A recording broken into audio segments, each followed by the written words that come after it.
Welcome back to the channel, everybody. Today we are unboxing a brand new guitar from Yamaha. And we're going to give you 5 reasons why you need the new FS9. Little darling, are you tired of the... Hey guys, as always, you can see a full performance video of a song of us playing these two guitars. We have the links down below, and you can also see the link to the tone samples, which will be at the end of the video. But again, it allows you to skip all the talking, but why would you do that? Nobody wants to do that. Because we're going to jump right into the specs, John. People want to learn about these guitars. Let's talk about them. You're right, Jeremy, and those specs are right in front of us right now. These come in two, very much like the FG9. These are going to come in two models, a mahogany and a rosewood variation, and we have all the specs for both of those. Price tag on that is going to be, we honestly don't know. They sent us the bullet points on these, and as of right now, we don't have the ones. I'm assuming they're going to be the same, which if it is for the Dreadnought, that was at $39.99 for the mahogany, and 99 cents, whereas the rosewood one will be at $4,099.99. About $100 difference for the rosewood. Exactly. And I assume that's going to stay the same. Again, just like those other two guitars, we have an Adirondack top with, again, the M having a mahogany. Indian rosewood on this, which I love the color. They do a darker stain, has almost a blackish gray color. The tuners, you guys know we love these. Tuners. I love that they did. This is the only company I know doing this finish, which is the blackened, or what do they call that? Black chrome. That's what it is. Black chrome Goto 510 tuners. It does have. What's this? Yeah. That's perfect, Jeremy. I'm glad you're sharing that with us. Nut width is 1 3/4 on both of these. Do have an ebony bridge as well as an ebony fretboard. It does come in their gloss finish, which looks great. Just clean all the way around. Again, as well, just like the last one, a bone nut and saddle. This does have a lot of those Japanese appointments that make it gorgeous. The fret markers are just so classy. Do love the FS in the back of the heel of the neck. I noticed that it says FS this time instead of FG, which makes sense. It would be confusing if you put an FG on an FS model, but they thought of everything, John. They sure did. Just a gorgeous instrument. We talked about this in length on the FG9. We did a big review on those things we liked most about them. They just have so many really cool, subtle things going for them that we can't list it all here. But this is basically the same FG9, the Dreadnought version of this guitar, but in a small body, correct? Yeah, this is in their OM size body. Again, it's an FS body instead of their Dreadnought size, the FG. Both of them fantastic. And this is Yamaha's premium steel string guitar. They've done some things in here that are a little bit different. Again, this is the first time that Yamaha has ever done a bolt-on neck. So this does have the mortise and tenon neck on it, and that's deliberate. They wanted a different sound. They found that the sound of that is different than a dovetail, and they wanted to kind of go with that more modern sound. And speaking of sound, I was going to say, me and you have been playing these guitars, and both of us saying, man, I want to own this guitar. I would both for the Dreadnought, or for the mahogany and for the rosewood. They both just. I was so surprised. I love the FG9 piano style resonance. You guys know I love that. But yeah, you said the first thing. Said this is very piano-like. That was the first thing that you said. All the notes just ring and resonate and sustain. I'm holding the rosewood one. You're holding the mahogany one. I tend to prefer the rosewood. I like them both, but. The sustain just goes on forever. Now, what's unique about this, as far as I can tell with the tone, we're not dealing with one of those like big bottom end OMs, which I tend to like. I want something that acts more like but I think this is specifically meant to be an OM. If you want that mid-centric with familiar tone, a lot more of it, I think that's what is making these pretty special.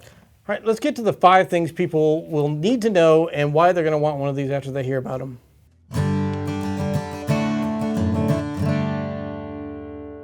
Reason number 1, focus, tone, and clarity. Well, that's what we were just talking about. So clean, so natural, big sustain, clarity. This gloss finish enables a clear focus tone along with really rich mid-range that just, it's sweet yet...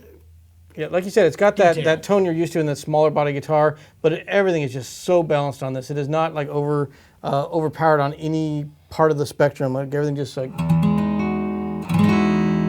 And this one, the mahogany definitely has a little bit more punch and volume. That has got such a sweet, warm tone. Rich too. Softer. I love it.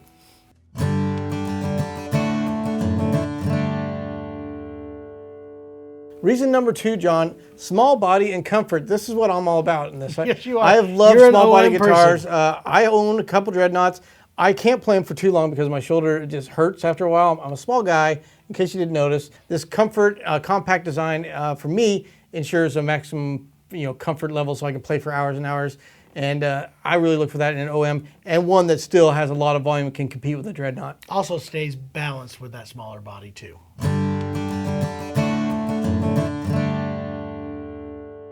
Reason number 3, great value. Now these are pricey for a Yamaha guitar in the steel string world. I realize, again, we have talked about this when we talked about the FG9. Yamaha's been making nylon string guitars that are Pretty high-end way guitars. more expensive than these Premium. are. Premium. You should see some of their pianos. Yeah, pianos, absolutely. But there are a lot of features here with that Adirondack spruce top, the voicing, the style of build that they're doing. There's actually a lot of quality at a really competitive price. Definitely a boutique build in these guitars. Yeah, it's got a lot of value. The cases are nice. All the little details. This should be a $6,000 to $7,000 guitar easily, and yet it is not. And that is a great thing for all of you.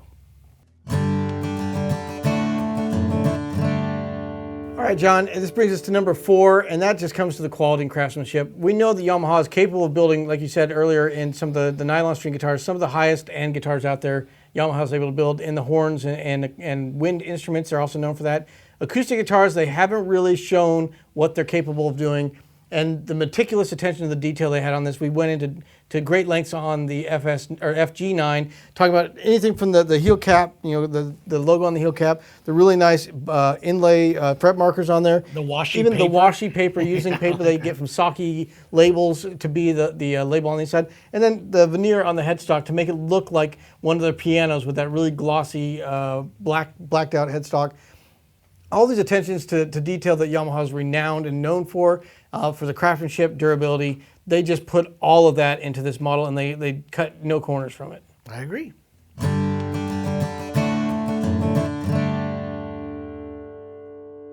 That brings us to number 5 out of our 5, Jeremy. That's the final one. This has absolutely impressive specs. This does feature a bone nut and saddle, nitro finish, Adirondack spruce top, the Goto 510 tuners, ebony and wood rope pattern for the binding. It's really gorgeous. Hard shell case that has some extra features as well.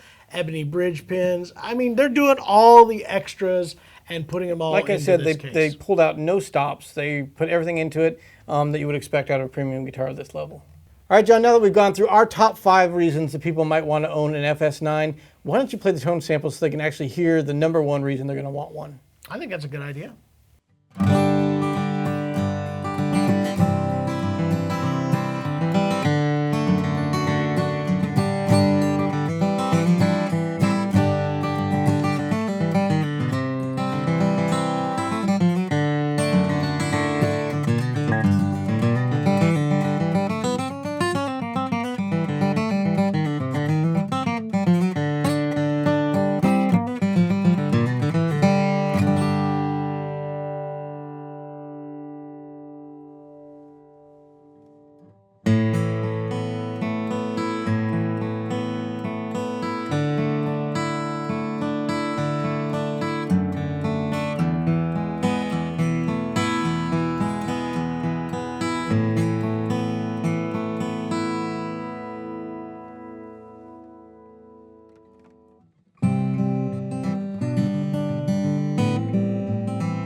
Well, there it is, Jeremy. The new FS9, fantastic sounding guitars. They stood up to exactly what we expected. We are big fans of the FG9s. We did a couple of reviews about those. One of them that stood out to me that people might want to watch is we compared a rosewood version to the mahogany. What is the FG9 M versus the R? Which one might you choose? We did a blind test, and it was really cool. I was impressed with it. Check that out right here. We'll see you guys next time. Yeah.